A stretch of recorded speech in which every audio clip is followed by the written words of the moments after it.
Támad ag ddridim I dtrú deara an lé, Inis Eoghain fáilte a chur raibh Cathaoirleach agus Comhbhunaitheoir Aire Matters an Aire Talamhaíochta, airgead Dlí agus Cirt, Umper, Fuinneamh agus Comhbhunaitheoir, Alan Dukes. Fear bhfuil simar leithéige sa cheangal idir éire agus náis le blianta nuas, agus támad Tharbh buíoch agus chuirmid míle fáilte rót Alan go dtí an session te hanne míle fáilte. Go trúí. Dúspáir ba bhhailm tréaslú go mór le údarás na Gaeltachta as an chórá seo chur ar bun.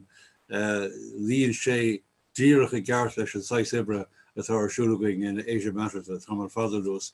Ólas a scape cóleathan agus is féidir in éirigh faoin na féidireachtaí atá an faoin na rudaí atá na deisina atá ar fáil de chiúnscoilóirí in éirigh agus chuile atá I dtíanamh gnó agus na seansile atá going bora alorm tanáis. Agus go buíochas ó chrí go fíornach le gachéine atá páirteach in san chórá seo. Mar a bhís leat, bhfuilm scéalainn beaga é sin faoi ceanna na smaointe tháinig chúmsa faoi náis bhíos sa fólinn thart ar deim líon hin ceapam agus bhí crunú mór tiúnscoilíochán agus bhíos a géisteacht le príomhfheidhmeannach ar cóireacht gearmánach cóireacht Iarcheannaire ben an chumasach go bhí an ach bhí si ar gur ar an aire a gcuine na Síne a dúirt si tá an sin fás go handtapig agus bud a mí cuaramach tugadh siad chun cíóir in ceantar na léanta seo. Agus díras a éirthe cén fágar ó fatíos orthe. Agus dúras le má eicem go bhfuil chuid den dam a fás níos tapúla ná an nóirh nó éirigh. sé an rud atá fúmsa ná áileach ó bhfuil éon slí go bhhéigh se buntáiste a bhaint as an fás breise atá go sin. Agus meam gur bheith sin an bheon atá testalring agus a chahamid a chothú.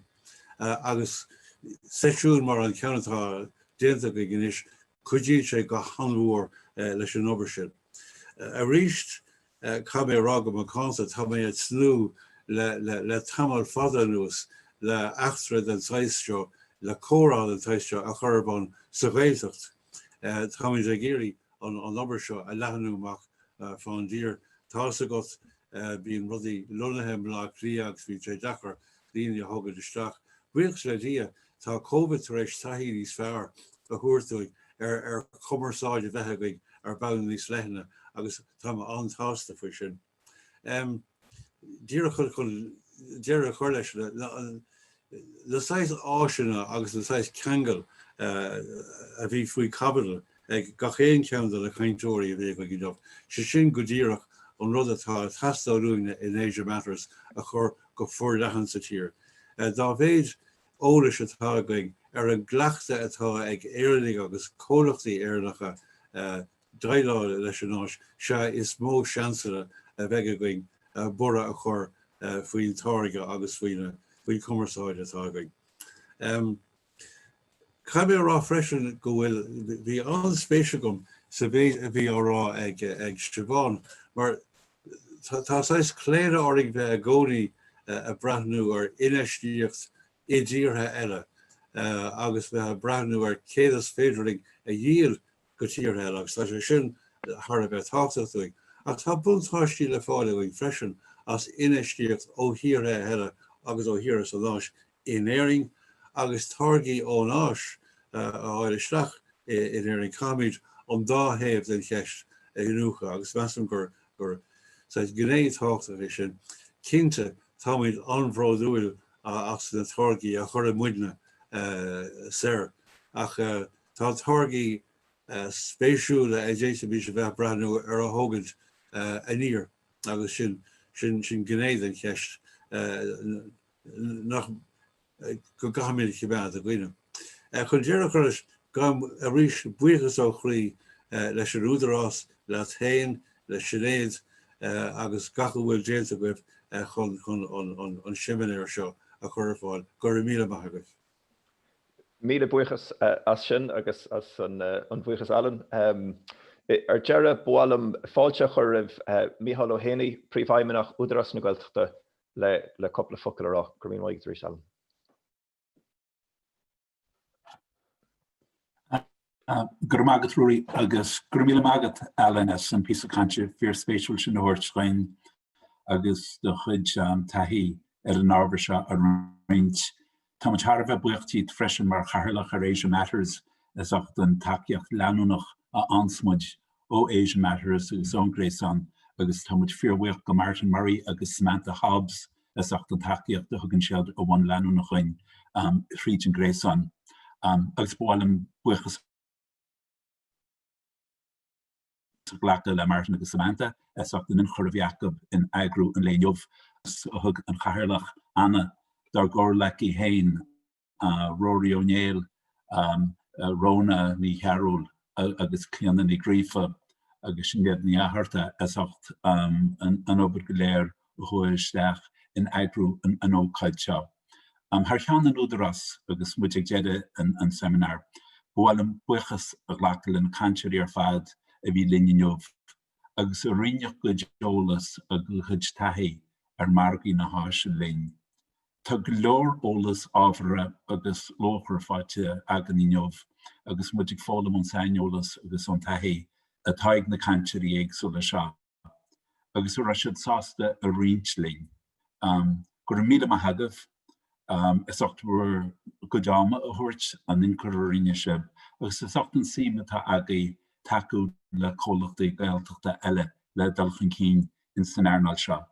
Tuigeann muid an táhacht atá le bheith solúpa in léileagar an léinneomh.